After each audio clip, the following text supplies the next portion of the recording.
Support WrestleTalk! Give us a subscribe. WWE has just announced NXT TakeOver in your house, coming on June 7th. Hello and welcome to the WrestleTalk podcast. Believe it or not, I am Chopper Pete Quinnell. I'm joined by Adam Blompier. If you're wondering who the hell is this man? Why do you have no hair? Quizzlemania happened last night, and for charity I had to shave off my beard, and because we reached the goal of £4,000, I also had to shave off my eyebrows. You look like a sick bird. Yeah, I am, I think. So this is what happens when you guys raise money for charity. Never do it. Never do that ever again, guys. But yeah, anyway, thank you to everyone who donated. It was awesome. I hate it still. Anyway, let's talk about NXT. Hopefully this isn't too distracting for you. So during this episode of NXT, we got an announcement that William Regal made on the bump saying there was going to be a major announcement on NXT. And on the episode itself, it was DX actually that made the announcement, or they were hyping it as DX making the announcement. Triple H and Shawn Michaels are backstage being in the DX persona. There's like Triple H normally when he's just very making NXT announcements, or I'm NXT TakeOver. And then he's DX Triple H when he's just like, whoa guys, jokes, crazy, wacky fun all the time. It's so jarring all the time. It is weird. Yeah, it's weird to see this guy who normally is, it started with a movement. Dicking around with his friend. I thought it was better than, well, they obviously they reference how terrible that 25 years of Triple H skit was on SmackDown, and they kept it short. Road Dogg was there talking about pig poo. I like the fact that they referenced the hog pen match from way back when. But obviously, yeah, the big announcement, Pete. Why don't you go for it with your eyebrows? An eyebrow raising announcement, as you can see. Oh god, you look It looks creepy. Yeah. Sorry. They announced it's going to be NXT TakeOver in your house on June 7th, which is going to be kind of fun, honestly. I think from the way that they announced it, obviously it's going to be, I assume, kind of TakeOver quality matches, which is already a big tick in the box. But also I feel like it's going to be a little bit more potentially tongue-in-cheek, a little bit more like, oh, it's in your house because of lockdown and all that stuff. So I'm hoping it's kind of a fun, kind of a showcase takeover show. They'll have some like weird matchups that we won't expect. I'm not expecting it to be like the culmination of all these epic feuds that we normally expect from takeovers. I think it's probably going to be like, look, here's Finn Balor versus Timothy Thatcher. Why not? And it's going to be all these really awesome matches. That's just going to be a cool in-ring display. That's what I'm hoping for anyway.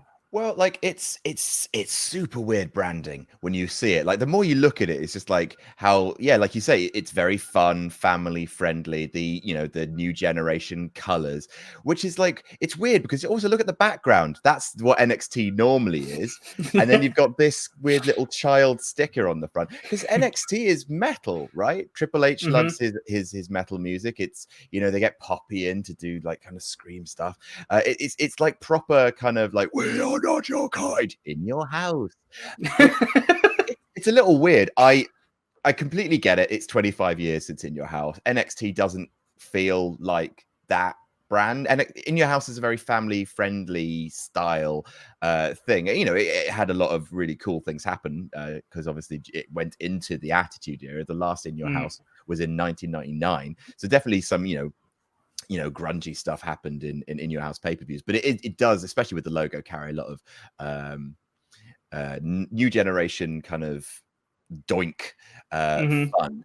What I will say is, oh my god, now that they know they're doing a show, look at all these feuds that are now popping up out of nowhere. It's amazing. It's like, it's almost like having something to shoot for has given NXT direction again. Literally, the difference, like the matches were still good, but the difference between this show and last week's show is very stark because, yeah, they know they're building to a show in June. So feuds are just popping up all over the place. You got Priest versus Finn Balor. You got the Cruiserweights exploding, Imperium in a new champ, so who's going to be going after them? Like something's happening with Swerve and Tony Nese. Like, yeah, stuff's going on. It feels like things are really moving at a clip now. And we're gonna get Johnny Gargano versus Keith Lee. I can't wait for that. Can't wait. Oh my god, it's gonna be amazing. As soon as Gargano came on his promo and he mentioned Keith Lee, I was like, no way are they doing this. It's going to be so good. I mean, we'll probably talk about that promo in more detail later, but I'm so excited for that. And yeah, even with these kind of kickstarted feuds that they did on this episode, I think that they could be some really cool matches. Like you said, like Finn Balor, Damian Priest is not a match that I was like, clamoring for beforehand, but now it's been featured on 1 week of NXT. I'm like, actually, that's a really awesome like showcase match. I'm really looking forward to that. Yeah. So yeah, here you can see Damian Priest being Triple H sitting over Finn Balor on a chair, which is very nice. The guy that makes people famous. I'm already famous. It's great. I dug it. It's a pairing that you don't expect. Priest is revealed as the attacker from Finn Balor, so I'm glad they didn't keep that whodunit stretching on and on and on. Because I felt like last week that Finn Balor comes out and talks about pushes, and it's not gonna be a push, it's gonna be a squash, and also it's going to be booked by a producer, and there's going to be an agent involved, and it's just like, all right. But now that there's a date set in stone, it's just like, screw that. Let's just build.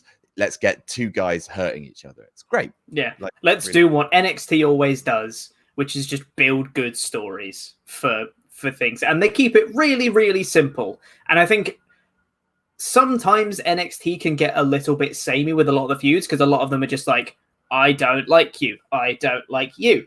And that's the feud for pretty much everything. However, when it's just kept really simple, a lot of these feuds just really, really work. It's like Damian Priest is like, I just want to hurt you. I just want to make a name for myself, and you're there, so screw you. That's a good enough story. A lot of the feuds are like, I want that title back. There's your feud. And you don't need to get more crazy than that. I think main roster WWE in particular has a tendency to really overbook it. They're like, it can't just be for the title. It also needs to be about their third cousin. And they'll just throw in like this extra weird twist on it. It's like, it doesn't need this. But Wendy.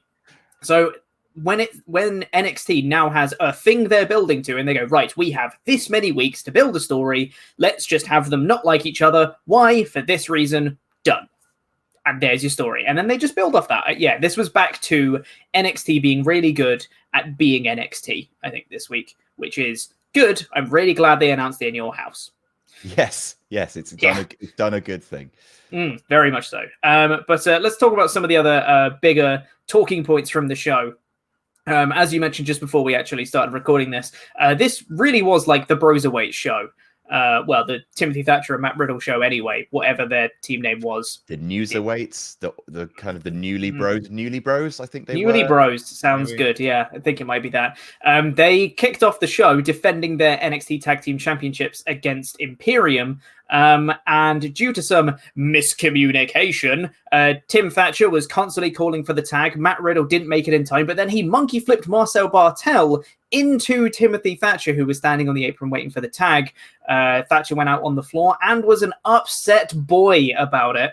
And then Riddle eventually made it to the corner, but Thatcher was like, no, I'm done. Screw you. And just walked out of the match, leaving Riddle 2-on-1. Riddle had a great, hope spot afterwards with him coming in, and he hit the bro to sleep and he hit the final flash. I was like, oh my god, are they actually going to do it 2-on-1? But then the numbers game came in. Imperium powerbombed him, and Imperium are the new NXT Tag Team Champions, which really exciting. I'm really happy for those guys. I think they're fantastic as a tag team. Really like Marcel Bartel and Fabian Eichner. I think the story was really, really good. The match itself I thought was really fun. And it set up something that I'm really excited for, which is Thatcher versus Riddle. Please give me more of it, which was talked about later on in through the show. But that first match I thought was really fun and capped off them as legit champions, even though they, it was 2-on-1 and Thatcher walked out. They still didn't look rubbish just for beating Riddle. Like, they still had to work to take him down, and the moves they used and them being good wrestlers was still put over. So I think it just worked as a segment. All in all, it just really, really worked. Yeah, absolutely. Like the match didn't outstay its welcome. I was really worried they were going to do like a main roster thing of having Thatcher walk away, but also having Riddle win. So like put him over as a Superman and thereby kind of taking some of the narrative legs out of the big decision by Thatcher to walk away. But no, we have new tag team champions. It's very pandemic uncanny that we have the NXT champion Walter in NXT UK and his Imperium buddies in NXT proper. It's weird, but it is a weird world right now. I think Imperium are really good. Like they're really good, like level, like Undisputed Era probably shouldn't be tag champs again for a while. But like conceited asshole tag champions who take their kicks and their strikes really seriously, like that is proven to be good on NXT. And like at TakeOver I'm sure they're going to retain and they're going to do it in a bloody brilliant match. I really dug it. The Thatcher Riddle thing, this feels a little bit like how they were going to do Pete Dunne versus Matt Riddle before it turned out they had crazy chemistry with each other, because the exact, all the points are the same, which is like, I want to be a tag team champion, but if I have to do it with this hot mess, then it's not worth doing, which is exactly how kind of Pete Dunne used to kind of hold himself, take himself seriously. But then, the Cruiserweights won us over. And so now we basically got to do this again with another wonderful alumni of Progress in Timothy Thatcher. And yeah, so I guess we should probably cut to the main event then, because like I said, it was a story told over an episode. And that made it feel like an actual full episode of telly. Isn't that exciting? Yeah, they lost the matches. Then they had a backstage segment where they brawled. And then they had William Regal Skyping in to say, "Oh, I've given you your match." Then that turned into a brawl. Riddle got hit with the monitor. And then that came into the main event, which is the two guys fighting. So yeah, I really dug it. And what a fight it was. Good God. When this main event started, I was like, oh, it's a bit weird that obviously they're kind of hot and shouting at each other from each corner, but I was surprised they didn't just like get in the ring and start brawling immediately kind of thing. That's what I felt like it should have been. But then as soon as the bell rung and they just went straight into this amazing like mat wrestling sequence, both of them just trying to like really like physically dominate the other person and just put them in headlocks and like cinch them in really tight, and like they're falling over each other doing this awesome like mat wrestling submission style awesomeness. It was so cool to watch. And basically the whole match, normally in matches like that they have like the mat wrestling sequence to start with, and then it will go into the wrestling match, like the normal wrestling match afterwards. I can't find where that point is in this match. The transition from like this first mat wrestling bit into them just doing their spots afterwards was so seamless, and it just worked so well. It was so fluid the whole match. I love the way it worked. Thatcher looked amazing, just being like, I want to injure Matt Riddle the whole time, and him just doing every submission under the sun, just trying to get Matt to tap was awesome. I thought it worked so well. The only gripe I have with this match is I think Thatcher should have won. Riddle managed to roll up Thatcher. Thatcher was too intent on hurting Matt, and Riddle managed to just about roll him up for a victory, like while we still had a submission applied to him. Just managed to roll him up for a victory. Thatcher then, after the bell, attacked Matt Riddle and like made him tap after the bell, which obviously doesn't matter. But just trying to just wrench that arm off with the Fujiwara armbar, which again, Thatcher looked incredible. I just wish he actually got the win in the match to start with, though this probably is then building to a TakeOver in your house match where I'm assuming Thatcher will win, probably, which I'm very much looking forward to. God, that match on a TakeOver stage could be spectacular. So yeah, I'm really looking forward to it. It was a great main event. I just kind of wish that Thatcher won, even if it wasn't like a convincing win. I do wish that he got kind of that first victory over Matt Riddle to say, like, I was right for walking out on you in that tag match. That was my only gripe, though. It was an amazing match. I think, yeah, like like you say, for me, that my only gripe, I didn't actually mind Thatcher losing because, like you say, I think he was too focused on. I think he was too frustrated generally. I think he was off his game, and I think it's a very lucky pin. Like I don't think Matt Riddle convincingly beat him or anything. He just escaped, which he then couldn't do after Thatcher was kind of riled up and went for multiple arm bars, which I thought was really cool. My only weirdly gripe is I actually didn't like the MMA stuff at the beginning of the match that much, which I get it. Like these guys put on a clinic, and if this was like a face match, I would have had no issue with it because it's just like, oh, okay, these guys are doing their best. And yeah, when the match developed and they really started to kind of like lay it on thick, like slapping the hell out of each other and like really cinching it in, like you could tell, okay, they're really trying to hurt each other. But the kind of MMA tussling at the beginning, I thought this match actually needed a bit more WWE in it than MMA. Just because like they'd done the backstage brawl, like he'd attacked him, like this match should have been like red hot to start, and it started off quite hot with them punching, but then it just went into kind of like slip and slide on the ground, which is like fine. Like that, I imagine if they were in an actual fight, it would probably look like that. Actual fights don't look cinematic, but I would have preferred just a little bit more WWE, just like stomping away in the corners repeatedly, bang, bang, bang, bang, bang on the face, just to kind of give it that little bit of anger to start with. But like I said, I thought it got to a really good place. It felt like a main event. I don't know what NXT had planned for its main event if these guys hadn't exploded but yeah, I'm very psyched to see the next chapter in Thatcher. Yeah, and something else that's really interesting about this story as well is, one, we're going to have a new challenger for the NXT Tag Team Championships with Imperium, and also what's going to happen when Pete Dunne comes back. Like after this is all done, what's the next layer in the story? Is Pete Dunne going to come back and immediately like turn on Riddle? Because it was Pete Dunne who suggested Timothy Thatcher replace him. So maybe it was all a ruse the whole time. That would be bad. Or that would be really funny. If it just turns out that Pete was just like, oh, I could have just done that the whole time. Oh, that would have been great. I wouldn't have been trapped in the boot of Triple H's plane. or if he just comes back and tries to fight like for Riddle and tries to take down Thatcher on behalf of his Cruiserweight stallion brother, it's totally possible. But wherever the story goes, I'm really interested to see how Pete Dunne fits into it, because then maybe if Thatcher beats Riddle and then Dunne comes back and beats Thatcher, maybe Riddle could be like, well, why did you get to beat him? I wanted to beat him. And maybe there's a bit of dissension there. I don't know. I'm really excited either way. I'm really liking this story. I really like everyone involved with it. So big thumbs up from me for the whole story and for the main event. I thought it was awesome. I mean, who do we think? Like, because TakeOver is 3 weeks away now, I think. Maybe just over 3 weeks. Yes. Who is the tag team that steps up? Because that's the thing, is like NXT is running a little light on in its current diminished state. It's running a little light on tag teams. Do you bring like someone like Street Profits back to do a kind of like we're just flying in, welcome home, hi, just to do kind of a quick exhibition match? Do you pair Matt Riddle with someone else because I guess he's got unfinished business there? Or do you maybe bring in who are they called?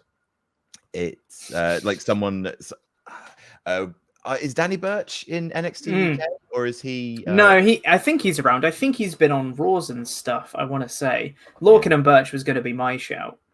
One and Tui would be a really good match. That it's either that or the Undisputed Era, because we saw them in a little Zoom call during the episode. We did, which I thought was a lot of fun. Like I love the idea, like with the Bubbly Bunch in AEW. I really dig the idea of heel stables just getting together and like talking in complete kayfabe during this time. It's perfect. Yeah, everyone going when everyone arrives.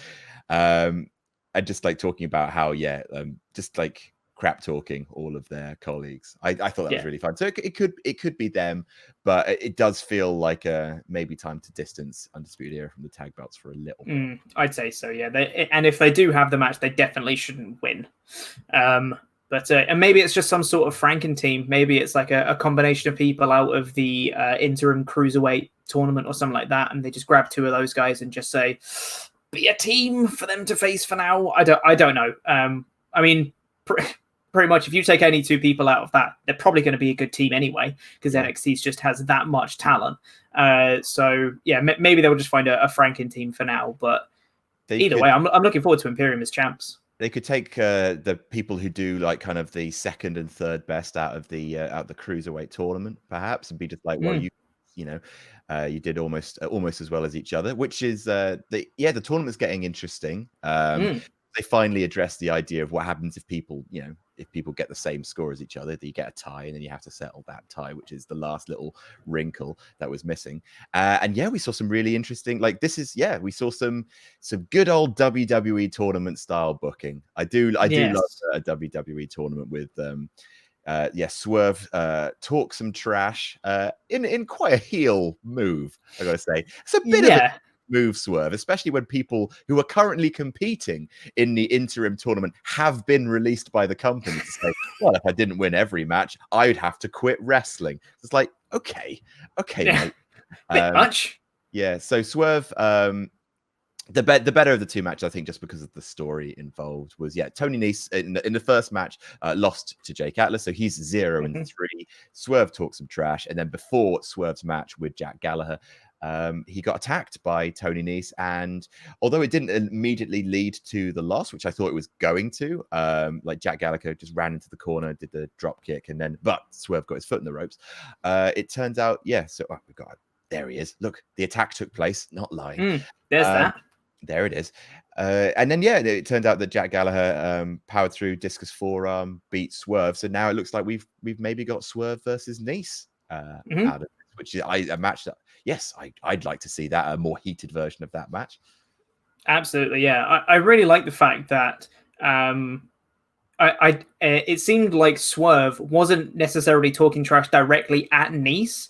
He was more saying it to Gallagher, who at that point hadn't won a match in the tournament, just being like, oh, when I beat you, you would have lost every match in the tournament. But Nese took it as offense to him because he'd lost every match in the tournament, which I thought was really smart way. It wasn't just like Swerve just randomly calling out Tony Nese for no reason.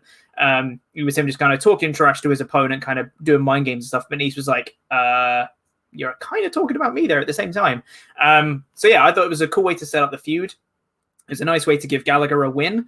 I like the fact that Swerve came back and they had a bit of a match on top of it, but it never fully seemed like Swerve was properly in control. It was like he'd hit like a move out of nowhere, and then Gallagher would kind of regain control to keep working over that section that got hurt during the attack. And it was even, Gallagher had a guillotine on, and then Swerve would reverse it into the suplex, but then his ribs gave out from doing the suplex, which allowed Gallagher to hit the spinning forearm for the win, which I thought was, again, really good storytelling.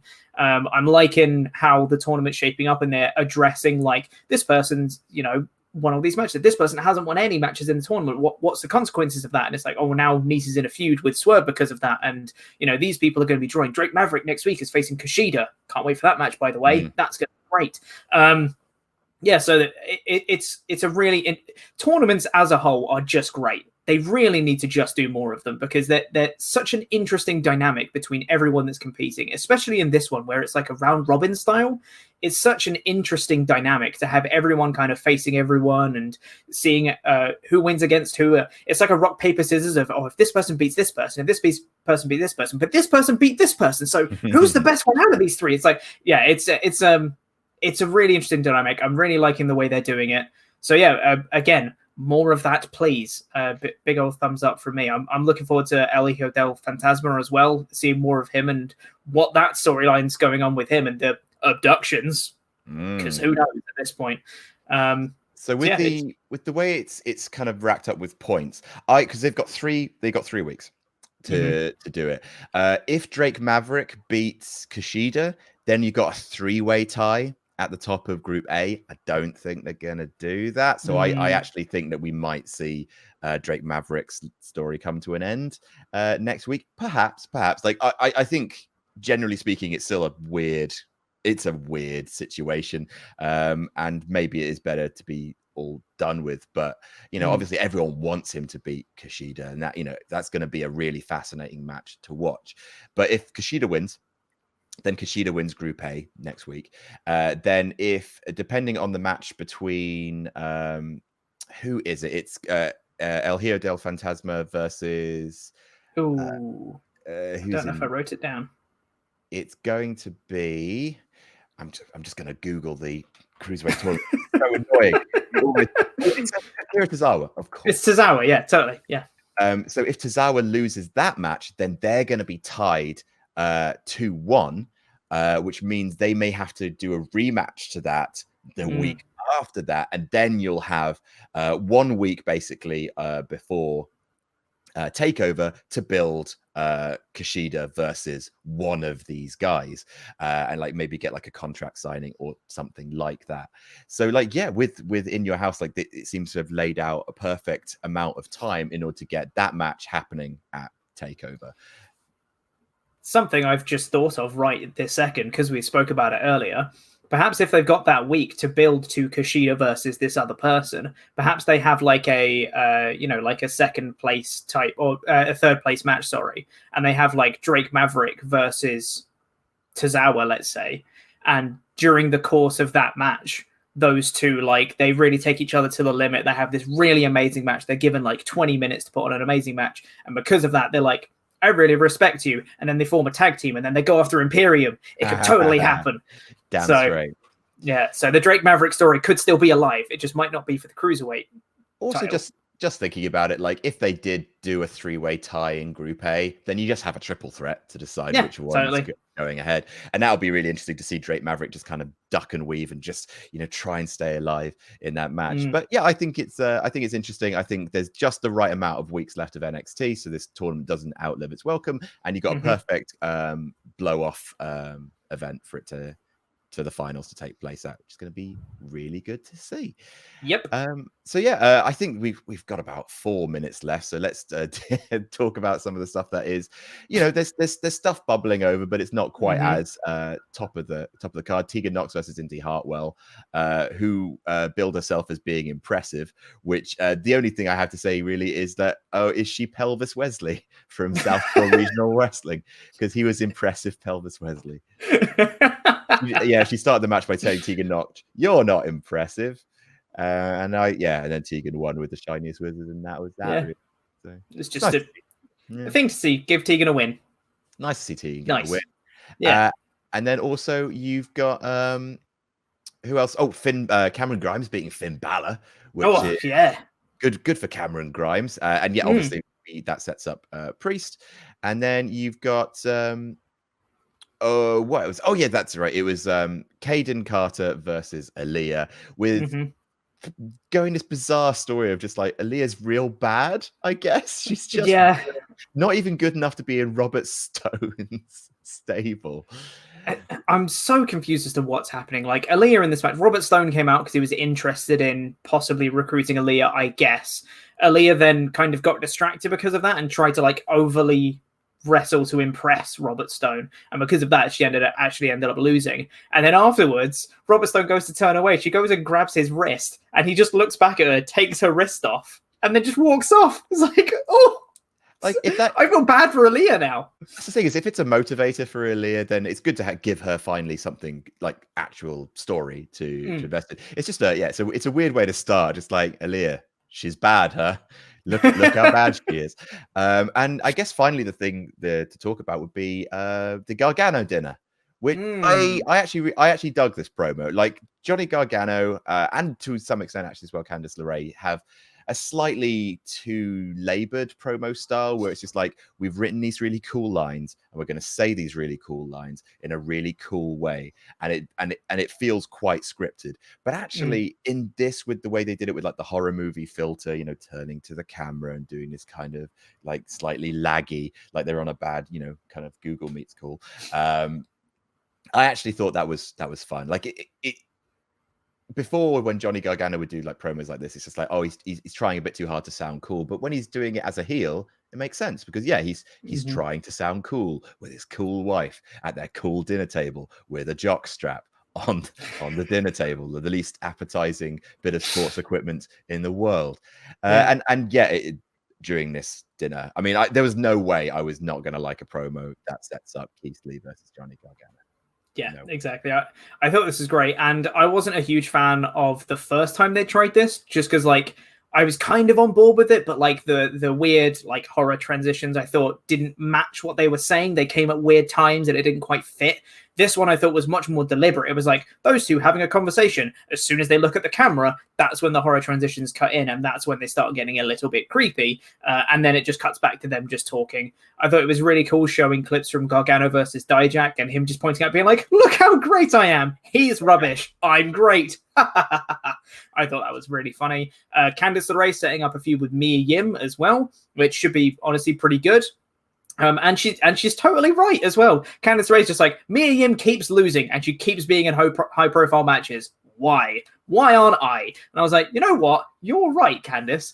And yeah, like you said, Johnny Gargano setting up a feud with Keith Lee. Yes, bloody please. I think Gargano is going to take the North American title off him. Honestly.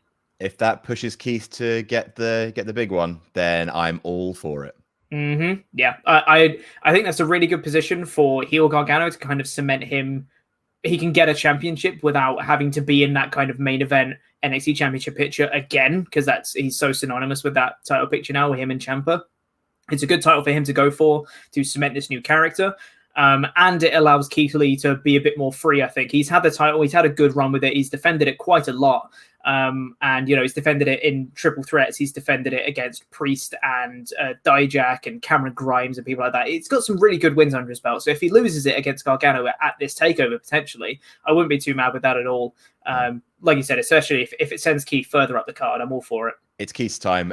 Keith, the first takeover back with a crowd, Keith getting crowned champion, like that's everything to me. I would dearly love that. So In Your House coming on June the 7th. It's a Sunday pay-per-view. It's a Sunday network event. Just having that to shoot for. A rejuvenated, especially in narrative terms, NXT. Really fun episode this week. Cannot wait for In Your House. Yeah, it should be really, really cool. But that is probably all the time we've got for this episode of the WrestleTalk podcast. Thank you very much for watching, everyone. Please press the videos that have just appeared on the screen to catch up with the latest awesome WrestleTalk things, and the button in the middle that will make you a pledge hammer on Patreon as well. I've been an eyebrowless Chopper Pete Quinnell. I've been joined by Adam Blompier, and that was NXT.